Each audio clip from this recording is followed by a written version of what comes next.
Welcome to the Will and Dave Show, where we talk about hard things, whether it's comfortable or not. We think those conversations are necessary and important. We think that having different opinions is crucial to a healthy discourse.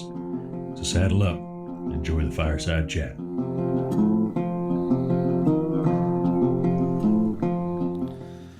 Well, hello, William. Hello, David. I am working on the deck. We're on holidays at the lake, so if my eyes are not looking at the camera less than even normal, it's because I have no idea what's going to happen this week. It is, yeah, it's a wild time with Holiday Dave at the helm. Holiday Dave is always wild. It's either at Tim's house on the deck or on the pool deck out here on the edge of Coeur d'Alene Lake or Lake. Adding a bit of variety to the show. That's right. A number of years ago, I believe we were I think we did it from the Oregon coast once. So yeah, we've done it from a few different places. So yeah. So how has your week been? I heard you made a drink for my brother. I did. I made him an old fashioned, and if I may briefly toot my own horn, damn good one. Well, it should, because he's sort of an old fashioned kind of guy. It's one of the three classic cocktails. When I was like, I'm gonna learn how to make cocktails. I was like, well, I should pick one to learn. And there's the old fashioned, the Manhattan, and the Cosmo that are kind of like quintessential cocktail, or maybe a martini. And the old fashioned was the one that appealed to me the most, so that's what I picked. Gotcha. And because it didn't have whiskey, I could put bourbon in it instead. Whiskey and bourbon. What's the difference between the two? Since you're the I'm connoisseur. sorry. They're both technically whiskey. Okay. I don't want to put a rye whiskey in my old fashioned. I want a bourbon whiskey. So most of it is just in the ingredients. A rye whiskey is mostly Canadian markets kind of dominate the rye whiskey market because it's made with rye. It has to be at least 51% rye, whereas bourbon has to be at least 51% corn mash. And bourbon has to be aged in brand new white oak barrels, which is why you see lots of drinks for sale, like beers and wines and all manner of things that are aged in bourbon barrels. It's because bourbon barrels can only be used once for bourbon. So they sell them off to be used for every other drink under the sun as a way to reuse them and make back some money. So what is Jack Daniels? Is that a bourbon? Jack Daniels is a Tennessee whiskey. I believe it's not. I don't think it's a bourbon. So I think it qualifies as a rye or a blend. I'm sort of worried that my kids know more about alcohol than I do, because I'm sure Allison and you know much more than I do on all of these things, although I have toured the Jack Daniels factory 3 times, I believe. Once with Allison and twice with your mother. And it's a pretty amazing place. I should also add, I forgot one signifier. Bourbon has to be American made. It can't be made anywhere but America. Gotcha. If it's made elsewhere, it's just a whiskey made with corn. It's not a bourbon. Gotcha. Same goes for Scotch. Scotch has to be made in Scotland. It can't be from anywhere else. Well, there's so Irish whiskeys, but no Irish Scotch, because it's a non sequitur. It doesn't exist. So there is my education for the day. I have learned something about alcohol that I'll probably never use, but it might come handy in a trivia game. I just like it because bourbon's sweeter. Corn has a higher sugar content, and so it's a little less harsh than a rye whiskey. Gotcha. Because I'm a big sissy when it comes to what I'm drinking. I want to actually enjoy it. I don't want it to hurt my mouth. Well, this week I worked for half the week, and we left on Thursday afternoon, and we came out to the lake. So you know what? I don't care what we talk about tonight. I'm happy because I'm on holidays, and when I get through here with you tonight, I'm going to be sitting inside with friends, eating a wonderful meal, and I will have forgotten all of our arguments, which I believe we're going to have a few. And I'm jealous. But perfectly frank with you, I'm jealous. But before we do, we should thank our sponsors. That didn't come out right. There we go. It's okay. We should thank our sponsors. I will do Stitched by Susan. Also, I'll take care of this. You go ahead. You take care of this. So if you'd like to support the show directly, you can go to buymeacoffee.com/Will and Dave Show. And for the price of a cup of coffee, you can help support the show as we try to grow it and expand our, I don't say expand our budget, but expand the scope of what we can do with the show. Because right now we do this as a hobby. This is not a profitable venture as it stands, but we'd like it to be in the future. We could extend our budget by like $1 would would be That is effectively an expansion of budget. yeah, $1 would make our day because it would be American dollars. I'd come up there and I could own half of Canada for it. So Yes.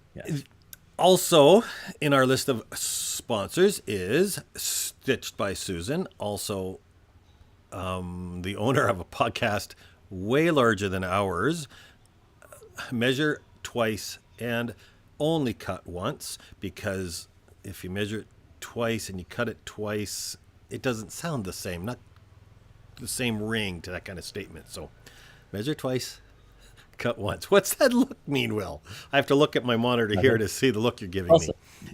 It's also an old carpentry adage, saying, phrase, measure twice, cut once. I think you taught me that when I was learning to make things as a youngster. Oh, probably. I did work in Neither of us listened to it. I do? What's this neither of us nonsense?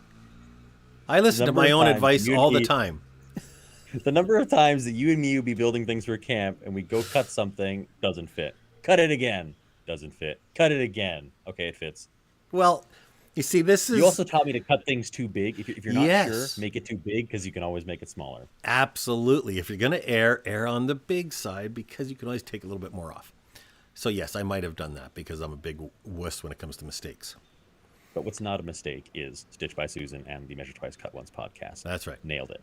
Yes. Stuck the landing. And the other one, who is your employer, and my brother, Northern Truss. And why don't you explain what you do at Northern Truss? I build trusses at Northern Truss. No, Northern Truss is a truss manufacturing facility here in the Northeast. Mallory's got his money back for the sponsorship. I can tell already. I'm carrying. That was the joke. That was the dry joke. Northern Truss is a truss manufacturing facility here in the Northeast where we supply trusses and flooring systems and some other odds and ends to various businesses throughout, both businesses and private ventures all throughout the Northeast and expanded area. We have some materials going all the way up to Whitehorse here in the next little while. So we have quite the reach. Whitehorse, Yukon. Yeah.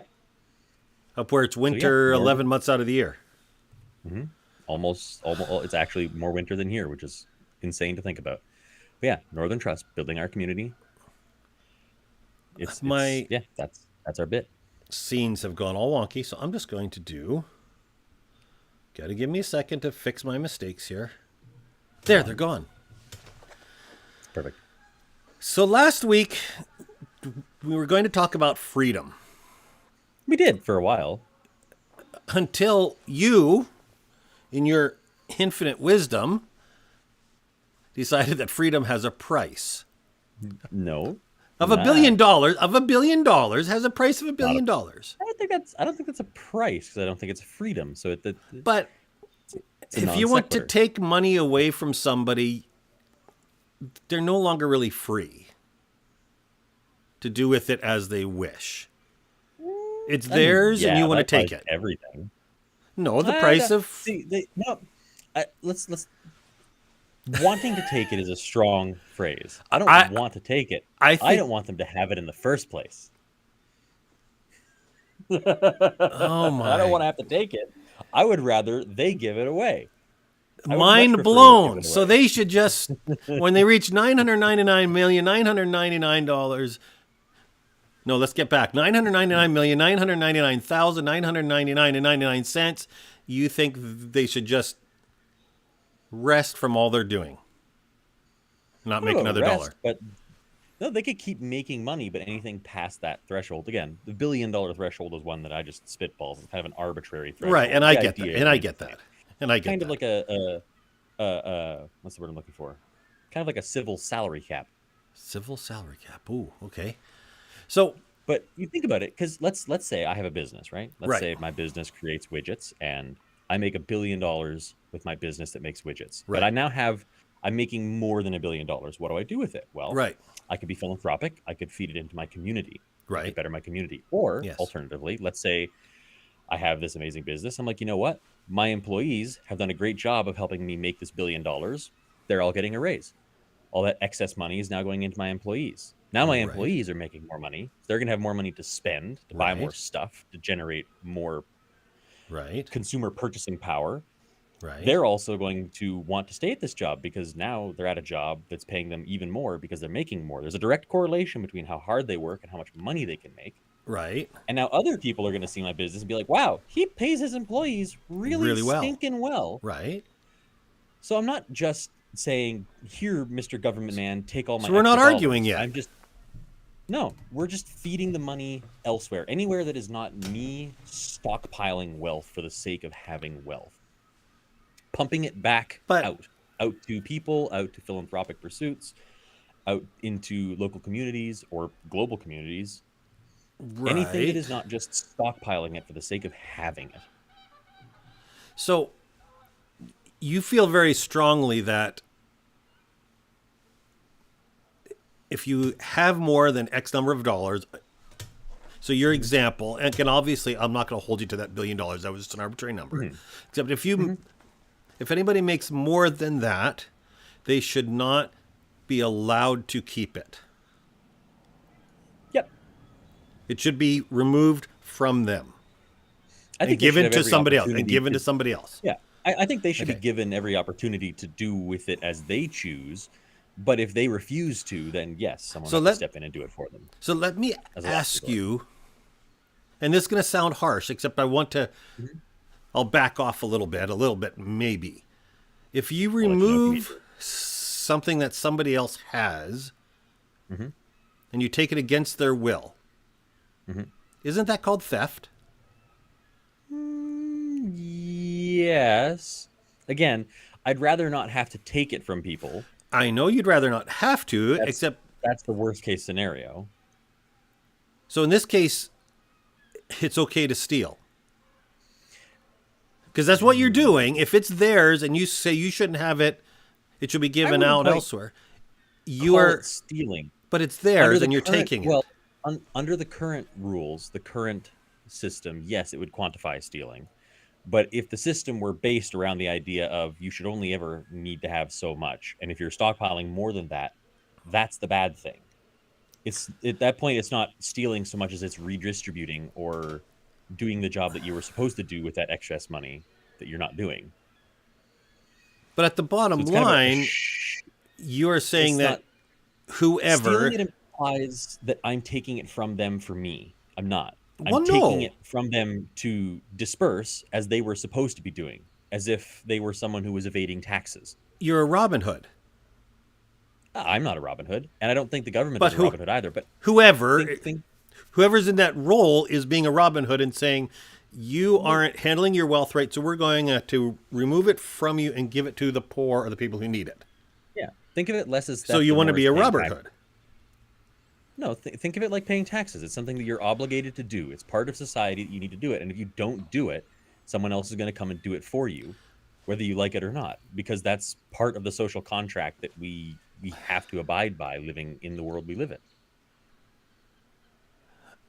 And this is all speculatory, obviously. Yes, I get that. That's exactly how it would work. But the problem I have with this, and I've had a week to regurgitate this over and over and over again, and I actually have been, is this whole idea that if you have it, and I don't think that you should have it, so I come and I remove it from you, regardless of what I do with it. If I keep it, I give it, I burn it, I throw it up in the sky. The act of me removing from you what is yours really is theft at its root. Is confiscating illegal property theft? If the government comes and confiscates illegal drugs or weapons or something like that. Okay. Effectively having the excess money is, I mean, in this hypothetical world that I've imagined with this argument, having the excess money would be effectively illegal past a certain time frame. Okay. And so if you're holding on to it, then the government, it's not theft. It's mandating you to follow the rules. So how do you incentivize anybody then to make more than $1 billion knowing that they will lose it? I don't think you need to. Why is that? I don't think you need to incentivize them. I think that How come? people who are industrious by nature, people who are driven to generate wealth or growth or profit, are going to do it regardless, whether there's that limiter on them or not. They're going to do it for the sake of doing it. I'm sure there are still going to be people out there that are going to push to be like, I made twice the amount and I gave that whole billion away. And the next guy is going to be like, I made triple the legal amount, and they're still going to push to be the guy who made the most money. They just can't sit on it. Maybe they're going to make the most and then quit because they know it's going to be removed from them. That's okay. Someone else is going to spring up to take their place. There are too many industrious people. If a guy gets to $1 billion and says, cool, I'm going to sell my business, somebody else is going to scoop it, and they're going to try and make their billion with it. So I guess at the root of this, so we were talking the other day around the dinner table here, and we were that the root issue here really is, in its raw form, is greed. Is I want more, I want more, I want more. Is definitely greed. The way to fix that is if we could all be more generous. Yes, I mean, if everybody was more ideally, generous and would give more and would share more, you wouldn't have to say, "Nah, I had $1 billion. You don't get to keep it anymore." Yeah, they don't need it. Is that fair? Yeah, I think so. If I understood your statement correctly, I quickly want to touch on the comments here that we're getting. She's sitting inside the living room to commenting. So, too many people who try to be successful. People can still be successful. I feel like even making 1/1000th of $1 billion is still an incredibly successful person. In this hypothetical where we're using $1 billion as our salary cap, so to speak, that's still an immense, like, astronomical amount of money. People will still want to work to have more things, to buy more things, to live a more extravagant lifestyle or a more comfortable lifestyle, whatever it is they're looking for. That still gives a lot of room for people to excel and to live very fulfilling, full, and what's what I'm looking for? Live the lives they want to live. And greed goes across the board at every economic level. They are absolutely right. That is 100% true. But doing nothing about it is not fixing the problem. So let me ask you, as you know me, I have been around like all echelons of societies, from millionaires to thousandaires to me, to the homeless, to everybody. Mm-hmm. You and I know that there is a huge amount in society who, if you give them money, or if you give them food, or if you give them the drugs for free, if you give them what they need, and I put that in air quotes, they'll say okay, and they'll be back next week for more because they're used to it. It's the same adage for why in the parks, why there are signs that say do not feed the bears, because they get used to free food. So there is a segment of society, and it's a rather large segment, which if you feed them, they will be back for more as they get used to that. Sort of. So how do you fix that in this world where all the wealth is theoretically redistributed? This is all theoretical. Theoretically, yes. There is so much now. There is going to be so much extra money if all that excess is getting pumped back into public services, public works, and just the average person making a better wage because their bosses need to get rid of the money somehow. Right. I feel like our ability to handle, treat, and manage people with addictions is going to go up. People's ability to get jobs, pay well, is going to go up. Our ability to treat and care for people with major mental health disorders that cause them to fall into addiction is going to go up. Our ability to manage a lot of those problems will skyrocket because the public works that are at the forefront of trying to help those things will be better funded. You can have all the good intentions in the world, but you know and I know if you give free money or health care to drug addicts, odds are they're going to remain a drug addict and they will remain a user of the system and not a contributor. I'm not talking about giving money to them. I'm talking about being able to provide better treatment for them. Whatever you give them. No. We have whatever you give them. statistically speaking, we are seeing better results from giving drug users a safe place to take drugs than we are from any other currently implemented measure of trying to fight drug Oh, then abuse. you're happy with the new drug use center in Fort St. John, I imagine. I mean, I don't know how the one in Fort St. John is doing. I'm happy that it Well, exists. it doesn't exist yet. It's mobile. They're driving around in a van, and they're building one. Perfect. Perfect. At least they're trying something new that is showing promise as a way of dealing with people who are experiencing drug abuse or drug addiction. Because the way to treat addiction is not to just kick them to the curb and hope they fix it themselves. And I'm not saying to give them money or to give them drugs. I'm saying give them easier access to treatment, to better funded treatment that can do the job better. Okay. Even though we know there are options now and they do not use them or take advantage of them. It's harder to use them and take advantage of them. I'll use myself as an example for this one. Okay. So I currently am trying to find a way to easily and affordably seek out a potential diagnosis for ADHD. Because I've talked to a doctor who thinks that I might have it. I think that I might have it. But to try and get a diagnosis for ADHD is either a hell of a lot of effort and or money to get a proper diagnosis. Because I'm not going to go into WebMD and tick a bunch of boxes and be like, okay, cool, I have ADHD. I don't Whoa. do that. That's.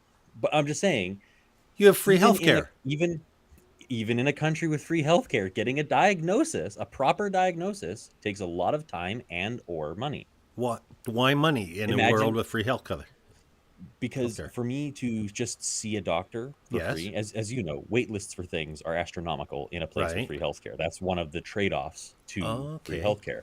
Okay. So it's either a long process of referrals and waiting to potentially get a diagnosis, or I go to a clinic, a clinic, and I pay a few $1,000s to get a diagnosis really quickly. Those are my options as I understand it so far. This is still a new thing, so don't quote me on all this as absolute. Right, and I get that. But so people, if programs like that are better funded, the doctors make more money, there will probably be more of them. There will be more programs like that. It will be easier for people to seek out treatment. It will be easier for people to find treatment for what ails them. I'm going to go out on a limb here. Mm-hmm. I don't think, and you can research this, but I don't think if you give a government entity, which this is in the case of healthcare and social services and social systems, that they ever are going to be more efficient and more helpful. I don't think the government will be more efficient and more helpful. Well, who runs the social networks? Hospitals might be more efficient. Oh, Kyle, I love you because I was coming around to this. Yeah. Healthcare is supposed to fix this. And it helps. It's easier to get a diagnosis for something here than it is in the States because you don't have to have a buttload of money for it. But it takes time. How long? Well, I mean, in my particular case, it could be a matter of months. Okay. But I'm not in a life-threatening situation. If I was calling a crisis hotline or something, I might get bumped up a list somewhere. Okay. As it is, I'm not pushing for that. So you wait a couple of months, you wait a year. Mm-hmm. And because it's free, we now have a diagnosis. Mm-hmm. And because of your leaders in your country, his new partnership with the NDP, maybe your drugs will be free now. Potentially. Or closer to free, yeah. Yeah, because they're working on this partnership for 3 more years. Lord bless you, Canadians. Mm-hmm. I don't see how this is helped because you are giving a government entity money. It's not just giving the government money. I'm not saying that everyone gives the money straight to the government and the government redistributes it. The person who made the money still has the option to give it where they want. Like the government isn't necessarily the person redistributing it, only if they don't do it themselves. So the person could be like, I trust my local hospital. I'm going to give the money straight to the local hospital. But you're saying that if they don't, the ones who get to enforce this are the government. I mean, who else? I mean, you could make a new branch or a new group. Yeah. This is a new concept. Again, all hypothetical. Will, I think you're going to have a hard sell on this because we know how inefficient our governments are. And not only Yes. yours, ours around the globe. And I And want to to touch, say- actually, speaking of that, Yeah. on the comment from Joni, so you die waiting, at least I can afford it. You I can mean, afford my to option die. is to die waiting or die broke, or maybe live and be in hundreds of thousands of dollars in medical Yeah, debt. yeah. It's up to the person to weigh which one of those crappy situations they prefer. Yeah. I mean, that is the American and the Canadian way. One, Yeah, each with their own benefits and drawbacks. you're bankrupt and you're alive. In Canada, you die. Yeah. I mean, Or you wait for 6 months. In the case of your uncle, yes. and Yes. he waits for 6 months, and now his shoulders are hooped as they forgot about his surgery. So, yeah, I think you're talking hard sell for anybody, really. Ask your Uncle Mallory where he'd rather be. But Yeah, it's this he has whole the idea. money to do it. Well, no, he doesn't. That's why he waited for 6 months or a year or whatever it was in his shoulder. But hey, at least he got it. No, he didn't. He didn't. His shoulders like, are hooped because he couldn't get I am surgery. someone, They waited too and if long to I'm do someone- surgery. Yeah, okay. And if Yeah. I'm someone working on a minimum wage, my options are even less. Like if I live Yeah. in the States, Yeah. I don't have the option. I don't even have the option to try. I'm just screwed. Not really. Although I'll baseline. give you that one. Not really, but I'll give you that one. Here's Yeah. the I mean, I here's could one. go do it and then be in medical debt for the rest of my life. No, everybody gets medical care. To an extent, now they do. They That's a have for a recent long thing. time. Nah, not really. Thanks It's a been lot. around for a long time. So I want to go back a little bit as we were talking about the haves and the have-nots. Mm-hmm. The really wealthy, the ultra wealthy, as I put in my clickbait title, because I wanted to get that ultra wealthy in the Ultra wealthy. clickbaity title. Yeah. More often than not, it's those who do not have who look at those who have and say, you shouldn't, you should share with me. Like almost without exception. It's those guess. who do not have who look at those who have and say, yeah, that's not fair. I don't even want them to share with me. Oh yeah, that statement. It's not fair. I don't think they necessarily should share with me, but I don't think that they need it. Well, I think that it is. you would be the recipient of it. Would I? I mean, I'm lower middle class. I wouldn't. My community would benefit from it, and by extension, I would benefit from it. Yeah. Nobody that I know or in this town is making the kind of money that they would hit that kind of cap. No, That's you're where- true. It's only going to affect that top 1%. But you are using an arbitrary number of $1 billion. Yeah. So that could be, it could move up or down, and odds are it will be down. It's not going to be $1 billion. I think all of us. It could be agree on that. $100,000. We'll just cap everyone's standard of living. Everyone gets Right. the same standard of living, and that's just the world is now shades of gray and nothing else. Right, But that's not and the this- argument that I wanted to make. But this idea, usually hardly without exception, is from those who do not have, Yes. who need. And they look at those who have, and they look at and they say, you shouldn't have as much because you don't need as much, and I need more because I have cancer and I need health care and I can't afford it. So therefore, you should Or they support my just- health care. Or they just live in a place that is dominated by large-scale industrial jobs like Walmarts and Amazons, and that's one of the Yes. primary ways to be employed in those areas, and they just don't pay enough in this day and age. They just don't. Relative to the cost of living that's going up, they don't. And the people who have the billions, So we can have an are argument about only there that. because of that. And I don't mind having an argument about or discussion, as I think I would agree with you that if you work for Amazon or Walmart or these outfits who do have huge profits, there should be an equity in how much everybody is. It should be linked into the income of the company. I can have that discussion, and I don't have a huge issue with that. I'm a capitalist. I firmly believe that is the best way right now that we have. And I have an issue if you have a Walmart in which your employees are working for minimum wage, and you have a CEO who makes hundreds of millions or tens of millions of dollars, and they lose money every year, or it's hooked into what they make. We can have that discussion, yes. It's harder for me to look at the ultra rich, who are the 1%, who do employ millions of people, who indirectly really are supporting a large amount of the economy, and to look at them and say it's not enough. Only because they bought and they played the game. They have bought, cajoled, and forced their way into owning that big of a chunk of the economy. And they shouldn't have that big of a chunk of an economy. No one company couldn't have as much power as Amazon does over the economy of a country. One of the beauties of capitalism is that if you're lousy at it, there will be somebody else who comes along who's better at it. But it doesn't work like that anymore. Because all you need to do is, if someone good comes along, okay, so I'm going to use this. Bear with me here. I'm going to use my Dutch oven as an example. Okay. Yeah. My Dutch oven is an Amazon Basics brand Dutch oven. Yep.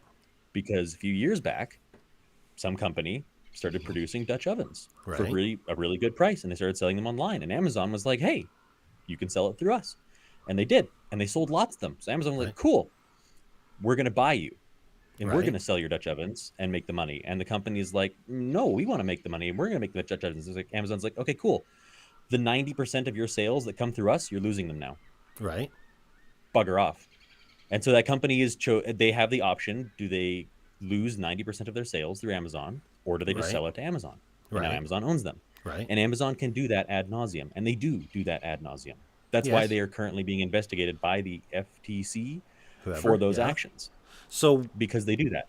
Why do you shop at Amazon? I don't. I got it as a gift. Okay. I don't buy from Amazon for this exact reason. Okay. Well, I think that this is a thing that I think we can look at, is that if they're really bad, I think that the world will change around it. But I don't think it is. The pandemic didn't help. When you're stuck in a place where you're supposed to be staying inside, and the easiest way to get things is to have them delivered, and the company that delivers everything is all owned by one company. It's, in theory, you're right, that capitalism and a market that creates competition should self-regulate. But now you're killing me here, Will. You're killing me, Smalls. Self-regulation. You're killing me, Smalls. I tell you, I don't see how we can say that if Walmart or Amazon is an easy example. If you're Jeff Bezos, you're so big, you're so horrible because you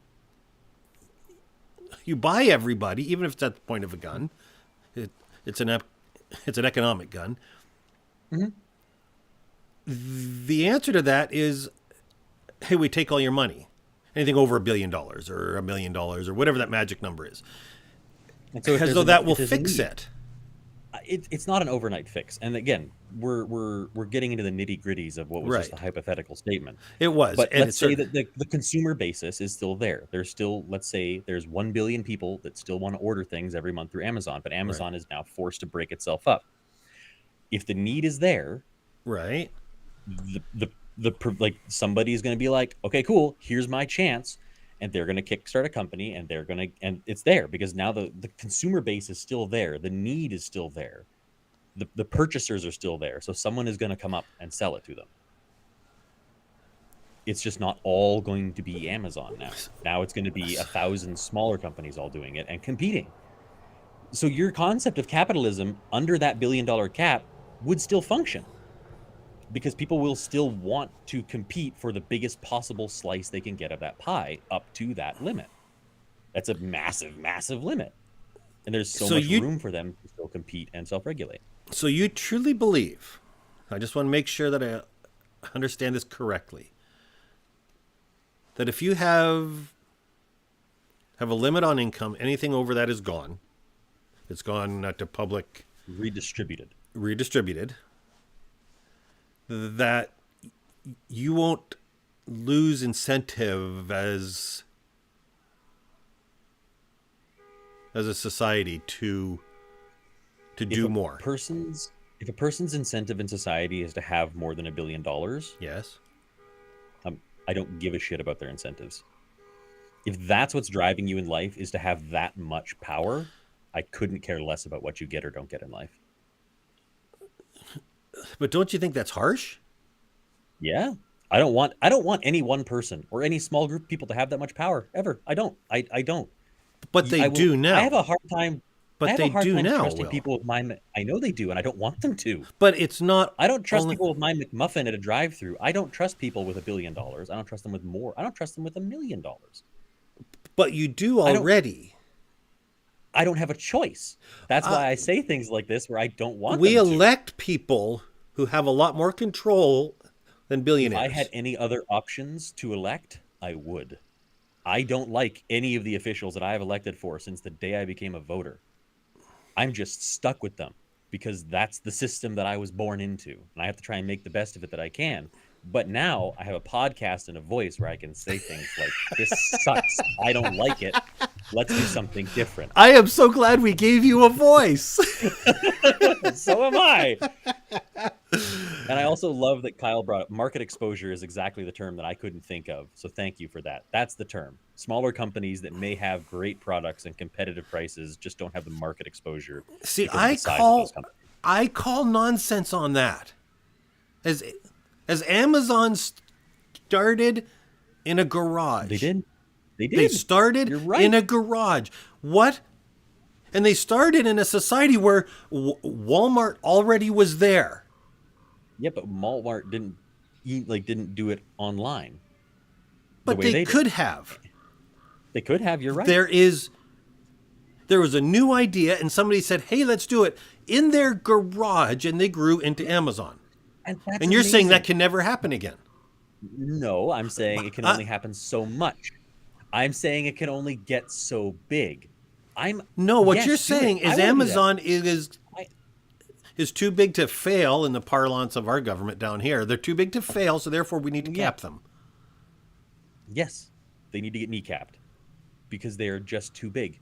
There's no world in where I think a corporation should have so much power that they can affect local government or state government, which Amazon can do. The placement of an Amazon warehouse is something that states budget themselves on. Yes. Is whether or not and that is too much power for one company to have when you're talking billions of dollars, just the tax write-offs from that plant.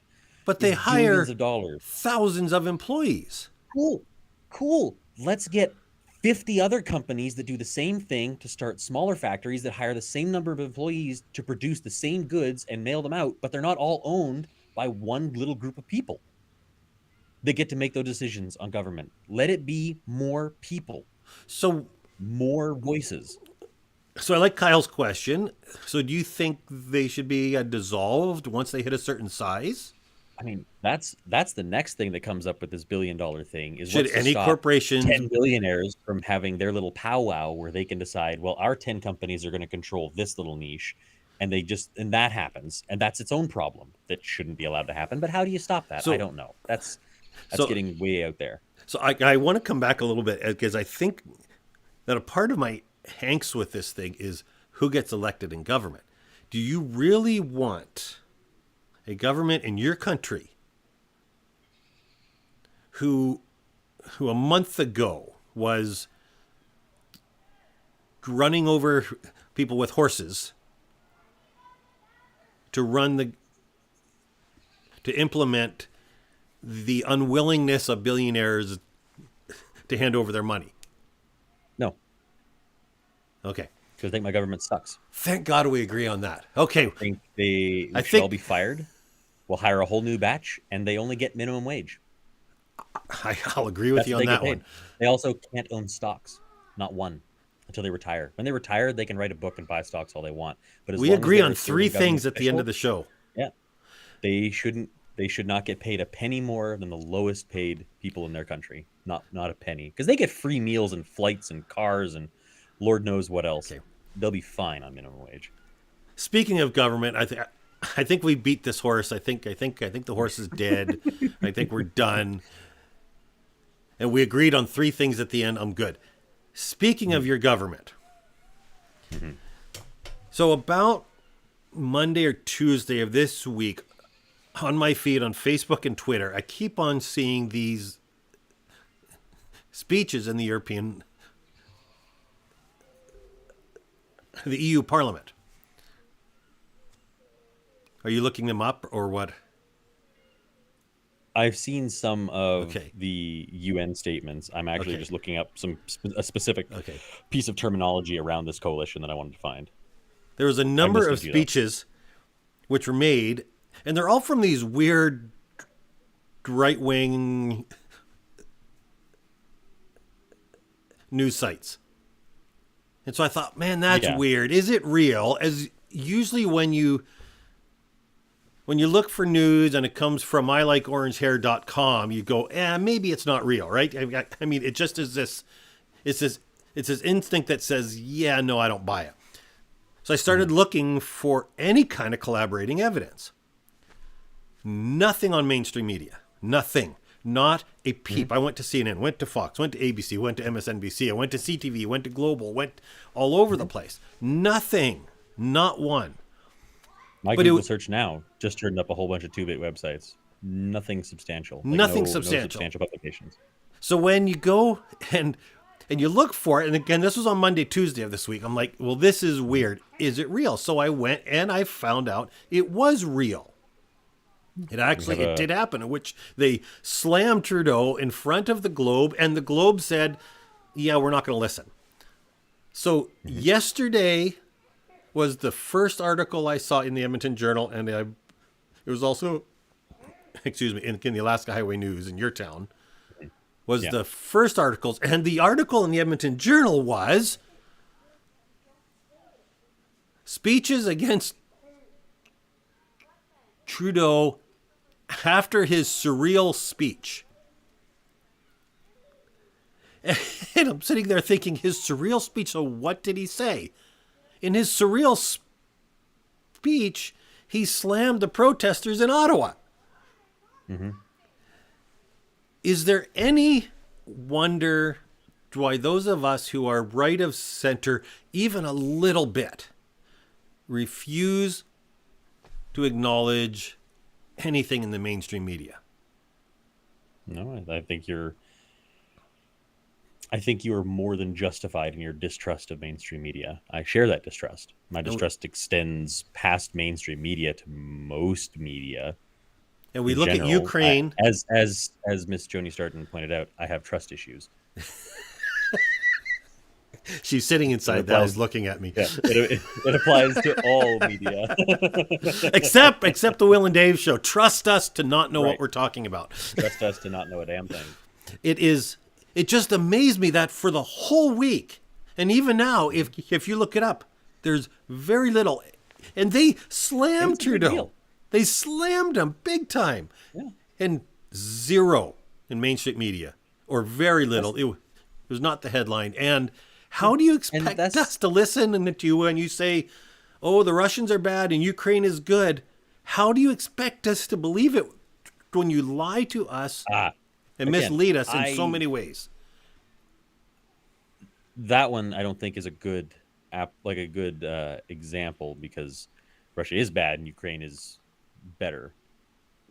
As far as I can confidently say, better in the current situation. I would agree with you, except as soon as I hear it from mainstream media, I start to doubt it. Yeah. The only reason I think that is that I know people over there. Media, I largely get it from a variety of sources. Right. I hate saying that I get news from social media, but I kind of do. But I fact check everything that I get on social media, because I prefer to get it from people as opposed to through the filter of a media conglomerate. Words. I agree with you, except William, I have a roast inside that is beckoning me. Yeah, whinging about mainstream media and our current quote unquote coalition government. I hate using that term because it sounds positive. We will have to touch on that next week, because I do I have feel like that's a some. good one for next week because I have some words for that opinions one. on Jagmeet Singh and his deal with the As devil. much as it pains me to say it, we're probably going to agree a lot that episode. I feel for you Canadians. You have my sympathy. All of you, every one of you. And I wouldn't recommend moving south of the border. It's not much better. To quote Queen Amidala from Star Wars, this is how democracy dies, with thundering applause. Not our applause and not our approval. And that's true. Yeah, William, do you have anything to say to end our show this evening? I do. Stay safe. Don't die, folks. Have a good night.